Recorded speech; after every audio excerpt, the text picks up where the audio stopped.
Muito bom dia. O Zebu para o Mundo de hoje fala da suplementação do gado no período das águas.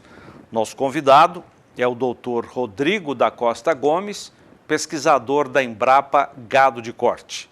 Eu tenho aqui um currículo bastante resumido dele, que é o seguinte: ele é zootecnista formado pela Universidade Católica Dom Bosco, ao CDB de Campo Grande, com mestrado, doutorado e pós-doutorado em zootecnia pela Faculdade de Zootecnia e Engenharia de Alimentos da Universidade de São Paulo, no campus de Pirassununga. Foi professor do Departamento de Zootecnia da Universidade Estadual de Londrina, a UEL. Atua na Embrapa na área de nutrição animal, com pesquisas em suplementação a pasto, terminação intensiva, produção de novilho precoce, melhoramento genético para eficiência alimentar e produção de gado de corte nos sistemas de integração lavoura, pecuária e floresta. Doutor Rodrigo, bom dia, tudo bem? Bom dia, Zaidan. Uma grande satisfação estar aqui de novo com vocês, falando aí para o público da SBA. Nunca se falou tanto em suplementação dos bovinos. É uma impressão ou é fato? Eu acho que é fato. É fato. Bom, a gente está numa situação aí de uma seca prolongada, né? Assim, pensando no momento que a gente está vivendo atualmente, né? Mas eu acho que principalmente decorrente da intensificação da pecuária, né, Zaidan? A gente está num momento que a gente vivenciou aí a melhoria dos preços, né, da carne, da arroba, né, paga para o produtor, e obviamente que isso traz uma animação maior aí da classe produtora de investir, de tecnificar, de avançar, né, no seu sistema de produção, né? Então realmente é fato. Nós estamos num período de transição da seca para as águas. Se bem que as águas estão demorando mais. Estão demorando muito, né? Está assustando. Isso acaba afetando a estação reprodutiva, que está para começar também? Certamente, né? A gente tem, assim, quem faz estação de monta, né, de primavera, verão, né, tem sua estação de nascimento aí começando no período de agosto, alguns são mais adiantados em julho, né? Então, essas propriedades, né, pegaram aí o pico do nascimento, né, da aparição, né, nessa seca, e normalmente se programam já para começar a sua estação reprodutiva, né, aí com IATF ou não, né, já a partir de outubro, novembro, né, na maioria das vezes. Então, a gente está numa situação que realmente, uma seca prolongada na maioria das regiões, né, algumas regiões, a gente está no Mato Grosso do Sul, né, Zaidan? Então, a região do sul do estado choveu mais um pouquinho, você pega ali a Amambai, Bela Vista, algumas regiões choveu até melhor, né, aquela chuva de agosto e agora mais recente, mas você vê daqui de Campo Grande para o norte, aí a gente já tem uma seca maior, né? Então, acaba o seguinte, a tendência é que a condição corporal da vacada já tenha caído, né, principalmente daquelas que pariram mais cedo, ali julho, agosto, que estão prontas, né, para iniciar a estação de reprodução, né? Então, isso realmente pode afetar os índices reprodutivos, né? Tem uma taxa menor de concepção aí na IATF, ou mesmo na taxa de concepção final lá na frente, né? Então, a gente tem que acompanhar muito de perto como é que vai ser o regime de chuvas agora nesses próximos meses, para ver como é que as pastagens vão reagir, né, para realmente a gente tomar algumas decisões. Aí a importância da suplementação, né? Eu vou mostrar o telefone, aliás, já está o telefone na tela para você está pensando em fazer está planejando já a estação reprodutiva, está aqui, nosso pesquisador da Embrapa à disposição para responder sua pergunta. O doutor Rodrigo, eu separei imagens apenas para ilustrar, eu queria que você comentasse, vamos colocar, por favor, algumas dessas imagens? Claro. Não sei se merece algum comentário, mas é o nosso assunto de hoje. Tem alguma coisa errada? Está certo? O que você pode dizer dessas imagens aí? Não, você vê uma garrotada, toda em boa condição, uma bezerrada provavelmente recém-desmamada, recebendo uma suplementação, um reforço, né, de suplementação, num período aí provavelmente, né, de recria. Agora a gente já está vendo algumas vacas lá também, né? Então, agora está mais claro, tá? Mas é um sistema de creep feeding, né? Então a gente vê essa estrutura especial né, que contém as vacas para fora desse cercado, né, e os bezerros conseguem então entrar e receber uma suplementação exclusiva para esses bezerros, o que a gente chama de creep feeding, né? Então, assim, é algo... O sistema está bom? Esses coxos que a gente chama, é isso? É o que? Sim, esses latões? São bombonas, né, de plásticas, né? É o que a gente tem utilizado bastante na prática, viu, Zaidan? Porque elas são mais baratas, né? Claro, você vê, naquele caso ali, as bombonas estão no chão, então pode ocorrer um pouco mais de perda, os animais pisoteiam, tá? O ideal é que estivesse suspensas, né? E provavelmente cobertas também, para não ter perda pelas chuvas. Eu tenho mais imagens, vamos trocar essa sequência de imagens por outra, aí já tem cobertura. Isso, já temos a cobertura. Esse é melhor do que o outro? Mais caro um pouco, né? A cobertura ela sempre encarece, né? Assim, a gente pega um coxo de 3 metros de comprimento aí, a gente está falando de um coxo de R$3.000 quando ele é coberto, né? Enquanto que se a gente fosse fazer de bombona ali, isso aí lá são os R$200, R$300 no máximo, né? A diferença então, é grande. A cobertura normalmente encarece. No longo prazo ela é interessante porque você perde menos suplemento, né? Mesmo suplementação mineral, você perde muito com a chuva, né? A gente tem até pesquisas na Embrapa mostrando isso, pode chegar a perdas de 5% da massa de suplemento devido a uma chuva, então é uma perda importante. Então o coxo coberto ele ajuda bastante nesse sentido, né? E também o fato de usar coxo cobertos, foi bem interessante ter colocado essa imagem, porque te credencia também a utilizar outras modalidades de suplementação além da suplementação mineral. O que a gente chama de suplementação proteica energética, né? Que o animal consome ali, junto com a fração mineral, um farelo proteico, farelo energético, e é o tipo de suplemento que, quando molha, o animal não consome, certo? Então, a recomendação desse tipo de suplementação é ser feita em coxos como aqueles que estavam na imagem cobertos, tá? Então, o fato de ter essa estrutura te credencia a evoluir na estratégia de suplementação, tecnificando e intensificando um pouquinho mais. O investimento é viável?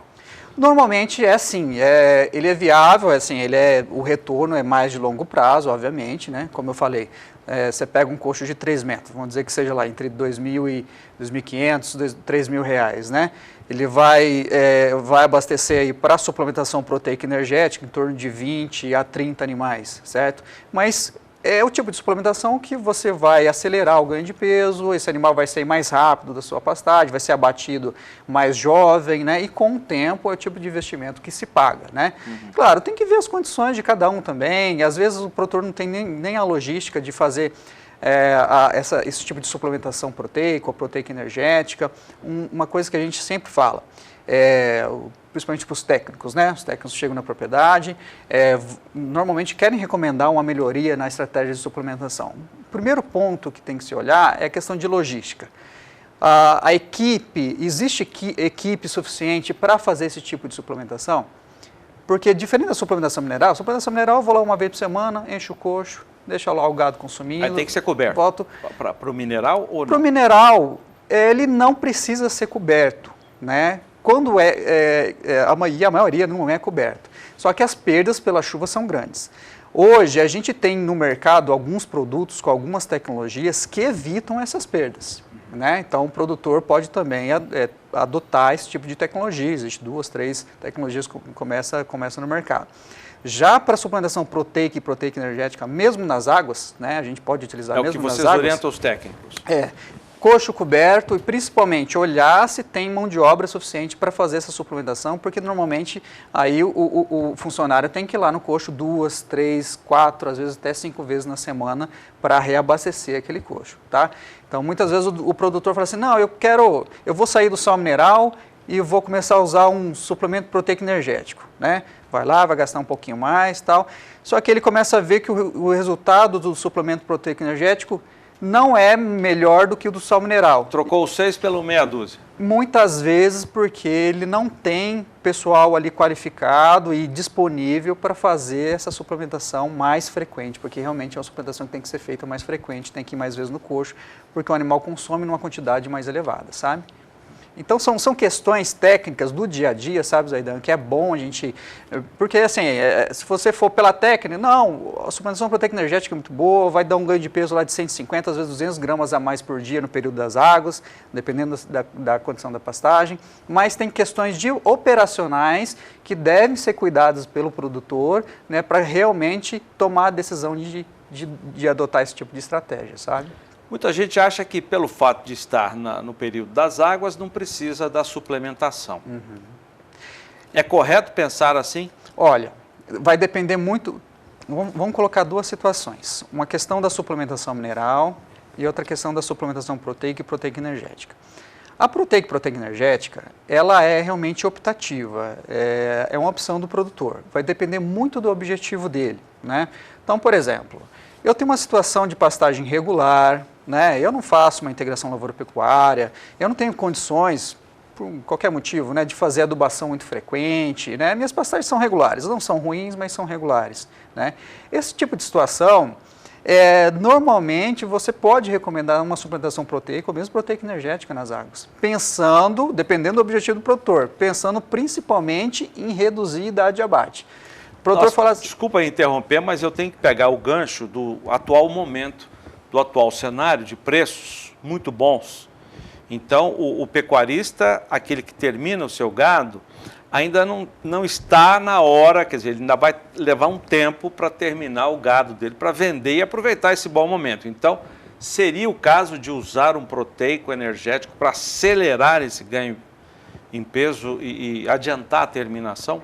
É possível, ele vai ter que fazer conta, né, se isso vai valer a pena para ele ou não, vai depender muito do custo do suplemento e da arroba, mas realmente a gente está numa situação favorável agora, né, a arroba valorizada, os suplementos, ok, aumentaram um pouquinho os seus custos, mas o que a gente tem visto, normalmente, essa redução da idade de abate, ela é como um todo valiosa para a propriedade. Tá? Então, assim, vamos pegar duas situações, né? Vamos dizer que agora o produtor tem lá uma boiada mais pesada, lá de suas 14, 15 arrobas, né? A gente está em outubro agora. Essa é uma boiada que tem condição de morrer, de ser abatida, né? De alcançar o peso de abate ainda no período das águas, né? Ele pode lançar mão de uma estratégia, de uma suplementação proteica energética, por exemplo, para eles chegarem mais rápido, ainda ali em janeiro, fevereiro, ou mesmo no começo de março, aproveitando o auge das águas, né? E aí a suplementação proteica energética principalmente, né? Vai ajudar a acelerar esse ganho para que esse animal ainda saia ali em março. Né? Qual é a vantagem disso? Março ainda a gente está no outono, a gente tem chuvas, né?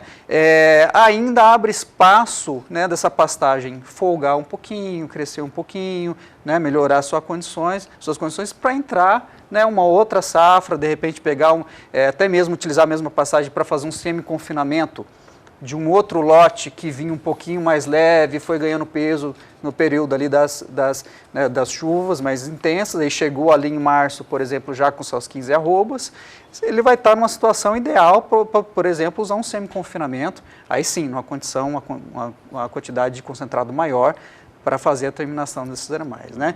Então, assim, em geral, Zaidan, a gente está vendo que assim, os produtores estão tecnificando, estão intensificando, estão partindo para essas estratégias um pouco mais intensificadas de suplementação, né? Porque no total do giro da fazenda, essa redução da idade de abate, ela é muito benéfica.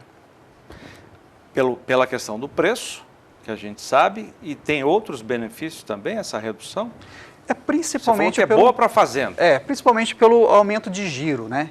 Então, assim, quando a gente faz simulações lá na Embrapa, a gente faz muita simulação, né? No computador, tudo, mas usa dados reais, tudo, né? E a gente faz uma simulação, por exemplo, de um produtor que é acostumado a bater animais com 3 anos, 4 anos, e aí ele investe em tecnologia, investe em suplementação, em genética, em pastagem, para reduzir essa idade de abate para 2 anos, né? O quanto ele tem que despender, né, as despesas dele, o quanto ele tem que tirar do bolso, vai aumentar. Óbvio, ele vai ter que melhorar um pouquinho a genética dele, vai ter que adubar pasto, vai ter que investir em suplementação, ele vai gastar um pouco mais. Só que a receita dele vai aumentar muito mais do que esse aumento de despesa, né? Porque só o fato dele ter saído de 3 anos de idade de abate para 2 anos, ele vai aumentar o número de animais abatidos naquele ano, né? Então, é meio que acontece, por exemplo, na avicultura e na suinicultura, que a margem por indivíduo, por animal, é um pouquinho menor, sim, é um pouquinho menor, você vai ter que gastar um pouquinho mais, só que você tem um volume de produção maior, você tem mais animais abatidos naquele mesmo giro. No atacado acaba saindo melhor. No atacado saindo melhor. Em geral, as modelagens que a gente faz, a nossa equipe lá de socioeconomia, né, os colegas que trabalham com essa parte econômica, quando eles fazem esse tipo de simulação, a maioria das vezes é muito favorável para a redução de idade de abate, principalmente nesse modelo de abate de 2 anos, que é o novilho precoce que a gente fala, que é um modelo que gira muito bem, sabe? Qual categoria deve ser priorizada para fazer a suplementação? Numa fazenda que tem cria, recria e engorda, por exemplo.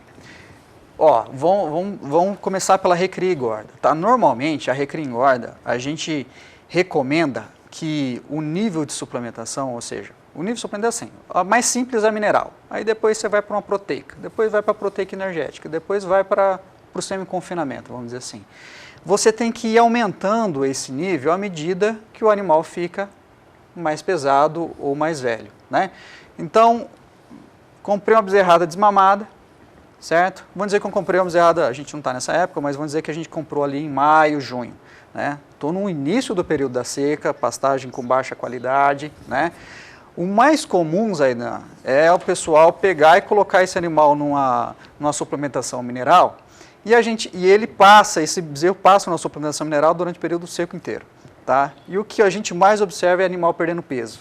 Comprou um bezerro lá, às vezes, de 200 quilos, em junho, você pesa esse mesmo bezerro, em novembro ele continua com seus 200 quilos, às vezes até perdeu peso, né? Então você vê, 5 meses na fazenda, né, sem produzir nada. Então, para essa primeira fase da recria, né, o animal ainda jovem, o animal ainda leve, a suplementação proteica de baixo consumo, que a gente fala, que é uma suplementação que o animal consome em torno de 300 gramas, 400 gramas por dia, ela é ideal. É a de melhor custo-benefício que a gente tem enxergado, sabe? Depois disso, teoricamente, vem um período das águas. Aí vai depender muito da qualidade da pastagem. Às vezes é um produtor que tem uma situação de integração lavoura-pecuária, maneja muito bem, tem pastos lá de mombaça, de zuri, né, de pânico, né, que são as cultivares da Embrapa de melhor qualidade que a gente tem, né? Às vezes ele não precisa fazer uma suplementação diferente da suplementação mineral, só a suplementação mineral é suficiente. Só que quando vem o próximo, segundo período seco, vamos dizer assim, desse ciclo, o animal já está lá com suas 14, 15 arrobas, pesado, exigente, está numa fase da vida dele que ele precisa de muita energia e justamente numa época que o pasto dá menos condições dele obter aquela energia, aquela proteína. Aí é o momento dele tomar uma decisão. Ou ele realmente intensifica, vai para um semi-confinamento, por exemplo, que é o animal receber ração lá no coxo, receber lá 5 quilos, às vezes até 8 quilos, às vezes até 10 quilos de ração no coxo, para realmente acelerar, fazer essa terminação em torno de 90 dias, né? Ou ele toma uma decisão de fazer uma suplementação, de novo, proteica, só que ele tem que pensar que vai bater esse animal só nas outras águas, tá? Você vê, é uma decisão de sair de idade de abate de 24 meses para praticamente 36 meses. Sabe? É nesse momento que ele faz uma diferença muito grande. Então, na recria e engorda, o que a gente, em geral, se tivesse uma receita, sempre aumentar o nível de suplementação à medida que o animal fica mais pesado, porque na lógica ele fica mais exigente, né? A gente sabe que o boi, por exemplo, faltam lá suas 3, 14 arrobas, né, para atingir o peso de abate, ele está colocando gordura, é o momento do acabamento que a gente fala, né? E para colocar acabamento ele precisa de energia. Então, normalmente as pastagens não são suficientes, né, para dar energia suficiente para ele fazer esse acabamento. Principalmente em machos inteiros, né? Aqueles animais que não são castrados, né? Eles têm uma dificuldade maior de colocar essa questão da gordura. Então, assim, em geral, a recria e engorda é essa a recomendação. Já no sistema de cria, Zaidan, no sistema de cria a gente realmente sempre tem que ter muita cautela, né? Porque o custo da suplementação... É o mais sofisticado? A cria... eu ouvi uma vez o Rogério Goulart, pecuarista, editor da revista Carta Pecuária, dizendo que a atividade mais nobre, mais sofisticada é a cria. Eu concordo 100%. E merece essa atenção. Eu concordo 100% com o Rogério. Tem dois aspectos, porque realmente ela é muito mais complexa, né? Você pega toda a parte reprodutiva, a parte de gestão do rebanho, depois toda a parte sanitária, de cuidados com o bezerro, para você depois, né, conseguir colher bezerros pesados. Tem toda a parte genética que é importante. Você vê, é melhorar o avião com o avião voando. Basicamente, a cria é isso, né? Você tem que trabalhar no melhoramento genético daquele rebanho, pensando que você precisa de habilidade materna na vaca, precisa de bezerro pesado a desmama, né? Então, são vários pontos que a cria tem que cuidar e por isso realmente eu acho que ela é mais nobre e principalmente mais complexa. Só que você vê... Tem que cuidar bem da cria. Tem que cuidar. E ela, Zaidan, principalmente, assim, na questão de manejo de pastagem, a gente sabe que o dia a dia do manejo de pastagem do sistema de cria é um pouquinho mais complicado. Você pega a recria e engorda, né?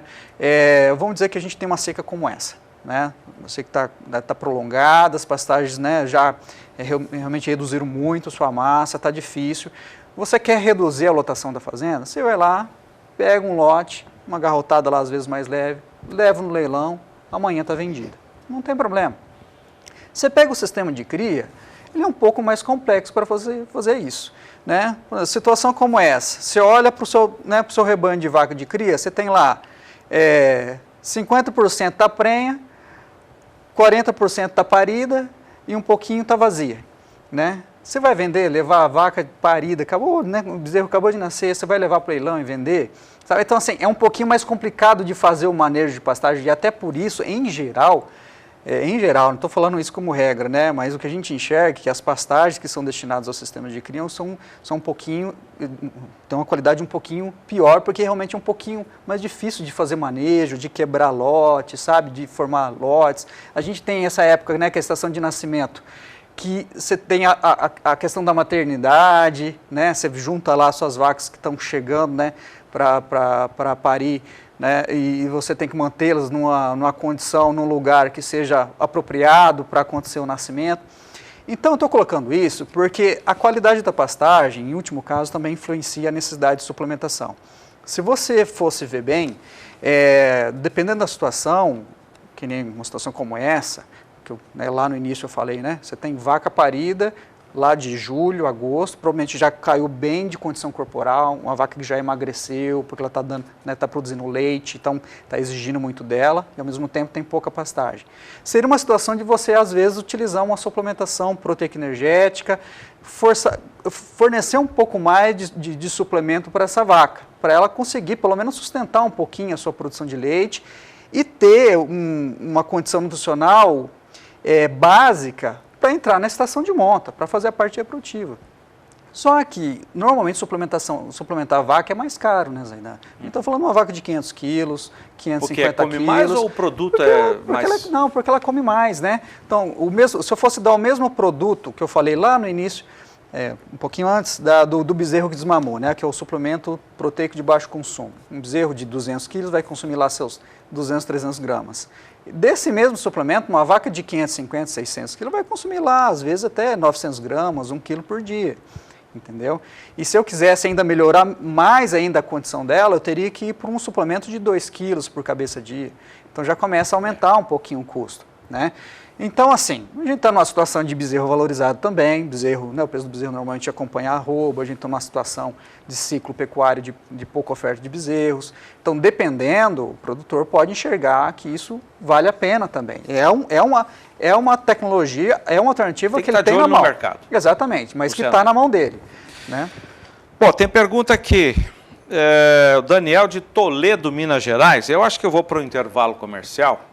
O Daniel pergunta o seguinte. Primeiro, muito obrigado, viu, Daniel de Toledo, conterrâneo das Minas Gerais. Ele diz o seguinte: eu uso fubá de milho, sal e farelo de bolacha. Isso é bom?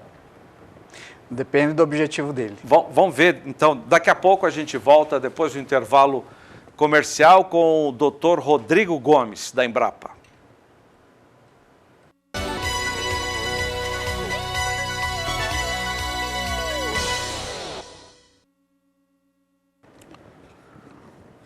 O Zebu para o Mundo de hoje fala da suplementação dos bovinos no período das águas, também no período de transição da seca para as águas. O nosso convidado é o pesquisador da Embrapa Gado de Corte, Dr. Rodrigo da Costa Gomes. Antes da gente voltar a falar, tem uma pergunta de um telespectador.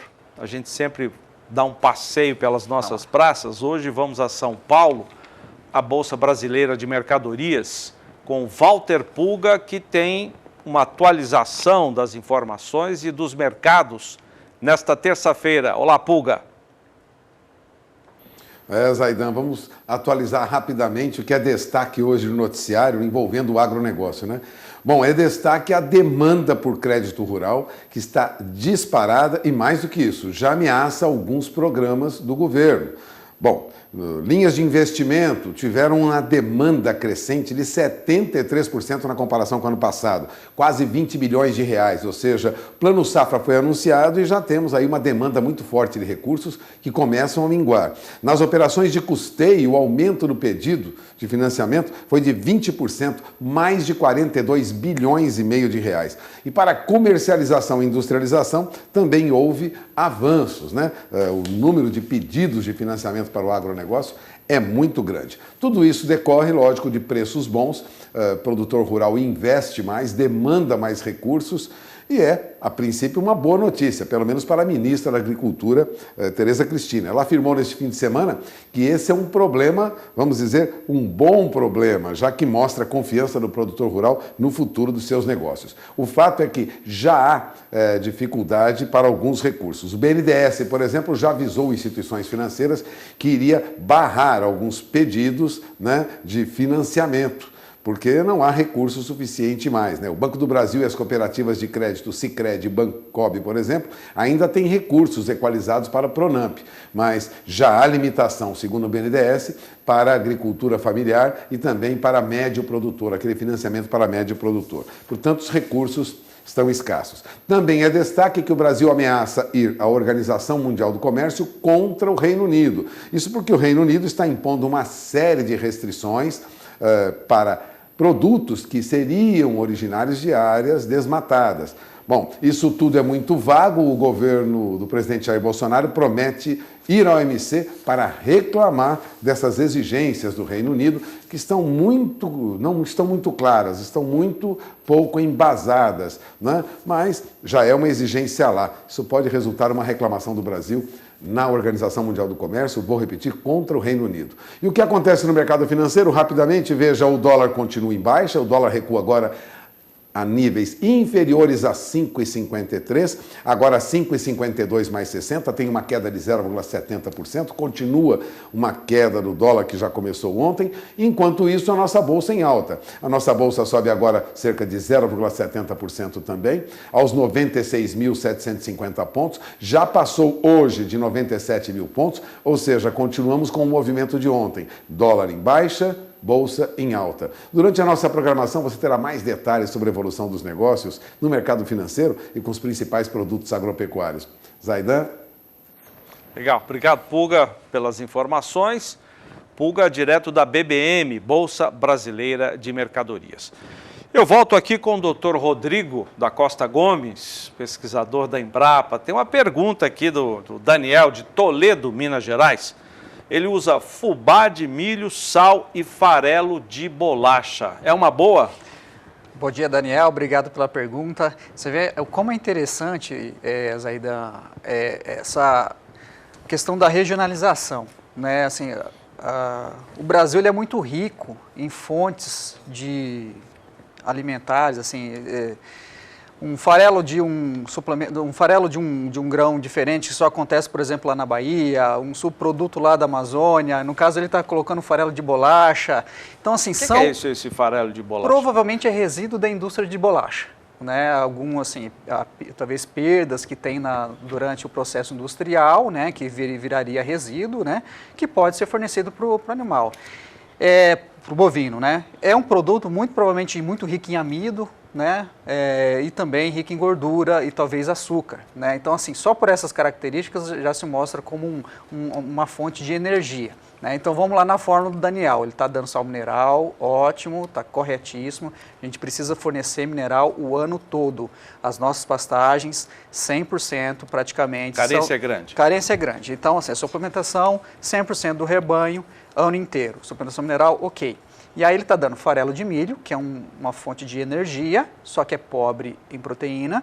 E ele está dando farelo de bolacha, que muito provavelmente, tá, posso estar enganado, igual eu falei, né, muda muito de região para região, deve ser muito rico em energia, mas também deve ser pobre em proteína. Então ele está dando 2 farelos energéticos, provavelmente é o tipo de suplemento que está pobre em proteína, principalmente pensando nessa época que a gente tem as pastagens com teor de proteína baixo, né? Então a recomendação, Daniel, para você seria tentar substituir um pouquinho, por exemplo, o farelo de milho, que está um pouquinho até mais caro, de repente com um farelo proteico, talvez. Fubá, você está falando do... O fubá de milho, desculpa, isso. Ele substituiu o fubá de milho, né? Provavelmente o farelo de bolacha é um pouco mais barato que o fubá de milho, né? Então ele substitui um pouco do fubá de milho por um farelo proteico, por exemplo, um farelo de soja, o que tiver disponível na sua região, tá? Farelo de soja, farelo de algodão, a própria torta de algodão, em alguns lugares tem.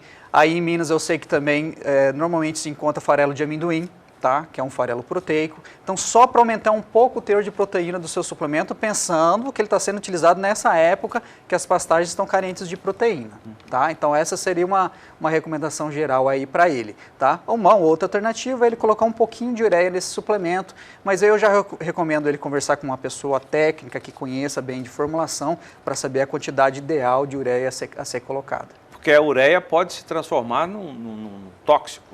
Dependendo da quantidade, se o animal não tiver adaptado, acostumado a receber ureia, ele pode intoxicar, ter algum nível de intoxicação, sim, cai o consumo do animal, cai o desempenho, tá? Assim, o produtor não precisa ter medo de usar ureia, né? É muito comum, é muito seguro, desde que utilizado dentro das recomendações técnicas, sabe? Então, é uma fonte de proteína mais barata que a gente tem, sabe? Por isso que a gente utiliza um pouquinho de ureia também.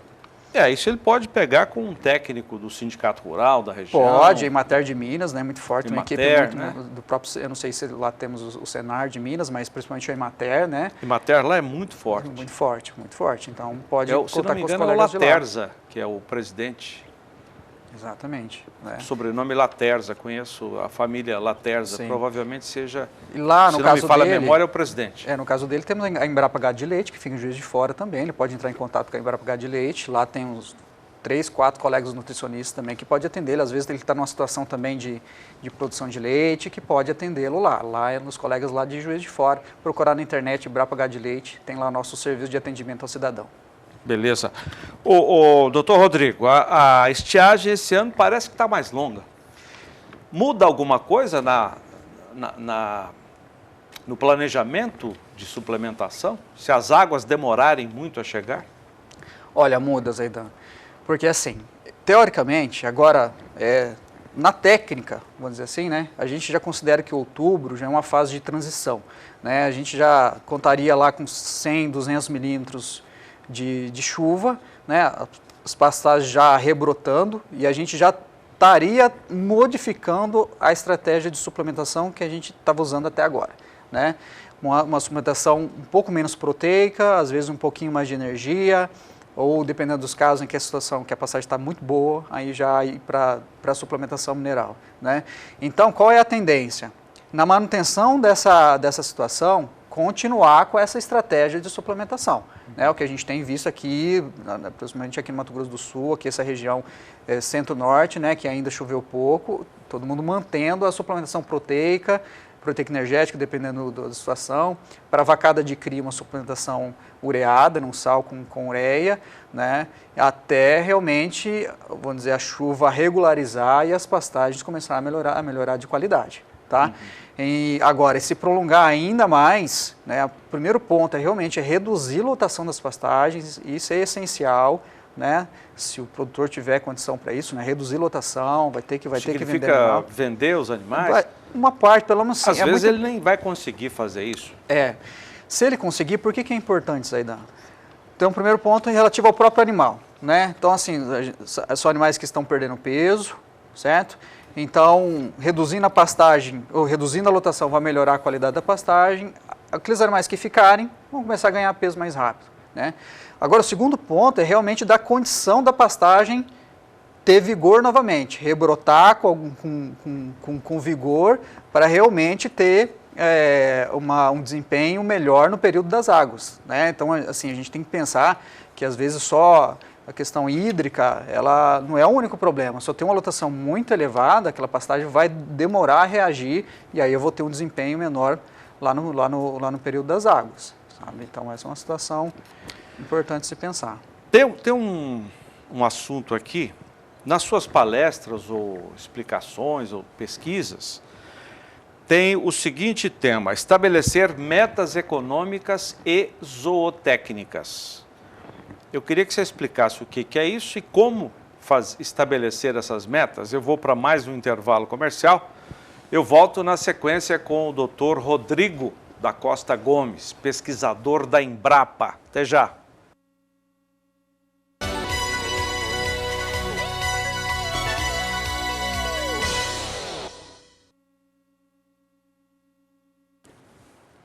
Zebu para o Mundo de hoje fala da suplementação de bovinos no período das águas. Muita gente acha que pelo fato de nas águas ter pastagem em abundância não precisa fazer a suplementação.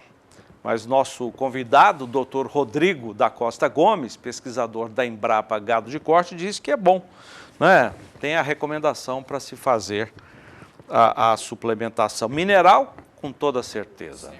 100%. Todo ano. A proteico-energética vai depender da situação, do período do ano e também da situação das pastagens. Um termo nas suas pesquisas: metas econômicas e zootécnicas. O que é isso? Basicamente, Zaidan, o que as pesquisas têm mostrado é que quando o produtor ele alcança algumas metas, principalmente de ganho de peso, pensando em recria e engorda, né?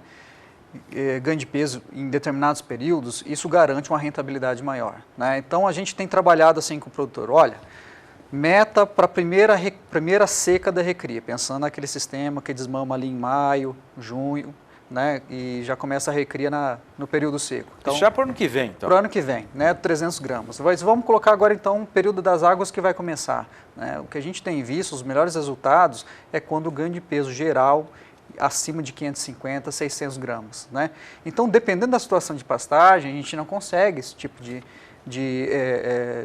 desempenho, né? Então, aí que entra a suplementação proteica ou proteico-energética para melhorar e alcançar essa meta. Uhum. É a mesma coisa? Meta econômica e zootécnica? Porque a meta econômica está muito em função da meta zootécnica. Quando a gente garante uma determinada meta zootécnica, ela ajuda a garantir uma meta econômica. São margens maiores. Obviamente que as margens vão mudar de ano para ano, né, em função dos custos do suplemento ou do valor da arroba, né? Mas quando a gente garante essas metas zootécnicas, a gente também consegue garantir essas metas econômicas. A econômica seria: eu quero ganhar tantos por cento da arroba, do preço da arroba, seria Exatamente. isso? Aí eu tenho uma arroba produzida a R$120 e vender lá 240, por exemplo. Ou produzir lá 150 e vender lá 240 com a margem de R$90. Então é esse tipo de número que o produtor tem que trabalhar para fazer o seu planejamento também, até para ajudá-lo a tomar uma decisão na adoção de determinada estratégia de suplementação ou não. Doutor Rodrigo, muito obrigado, viu? Eu que agradeço, Zaidan, a gente está sempre à disposição aí para conversar com você e com o nosso público da SBA. Valeu, ótimo. Zebu para o Mundo, sempre de segunda a sexta, às 10h45 da manhã, no horário de Brasília. Muito obrigado pela sua audiência, até a próxima. Você fica agora com o Adriano Faleiros e Agenda de Leilões.